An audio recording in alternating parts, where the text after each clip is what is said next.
खुलुमबाय गोजोन फुंबिलिनि गासिबो बड'लेण्ड बुब्लिनि अनसायगिरिफोरखौ बरायग्रोबाय।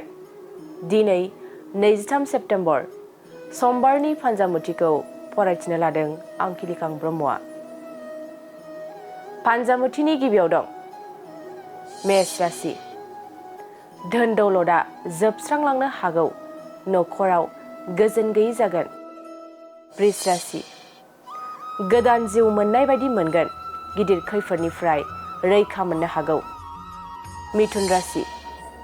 मावनो लानाय खामानियाव हेंथा फैगोन, खामानिफ्रा आद्रा जानानै थागोन।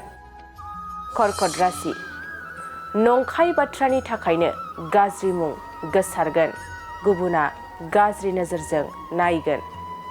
सिंह राशि। गुन गोनां हाबा मावना सन्मान मोननो हागौ, गोजौ फारसे जौगालांगोन।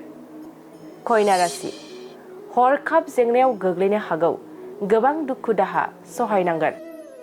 तुला राशि। जानाय लोंनायाव सांग्रां जाना थानाया मोजां, देहाखौ जोबोरैनो खस्थ' मोनगोन। वृश्चिक राशि। हास्थायना थानाय अनजालिखौ मोननो हागौ, रंजा खुसिजोंनो साना बारलांगोन। धनु राशि। नोंथांनि जौगानायखौ सुथुरा नायनो हाया जागोन, सुथुरा सोफै सोफै खालामबाय थागोन। मकर राशि। गावनि गोरोन्थियावनो माबा मोनसे खोमाना लानांगोन, उन दाहाजोंनो साना बारलांगोन। कुम्भ राशि। गिदिर जार्लायाव गोग्लैनो हागौ, असान्थिजोंनो साना बारलांगोन।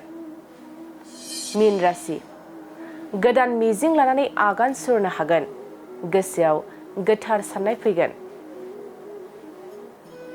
दिनै सानसेनि राशि फरायथिनायाबो एसेनोसै।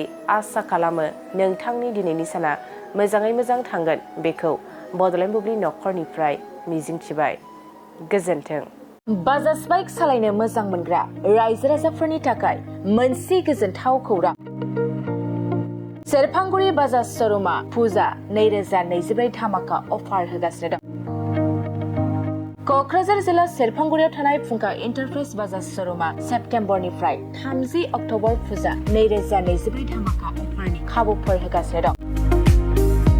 नोंथांमोना सेरफांगुरियाव थानाय फुंखा इन्टारप्राइज बाजाज श'रुमआव खुंफुंजानाय फुजा धामाका अफाराव फैनानै नोंथांनि लुबैनाय बाजाजनि बाइकखौ लांफैनो हागोन। रायजो राजाफोरनो फुंखा इन्टारप्राइज बाजाज श'रुमआ लाबोनाय अफारफ्रानो जाबाय 2 litre petrol free, free pressure cooker, free helmet, एक्सचेन्जनि एभेलेबल, लोगोसे केस होनानै बाइक बायगिरिफोरनो 1000 रां केसबेक हरफिननाय जागोन।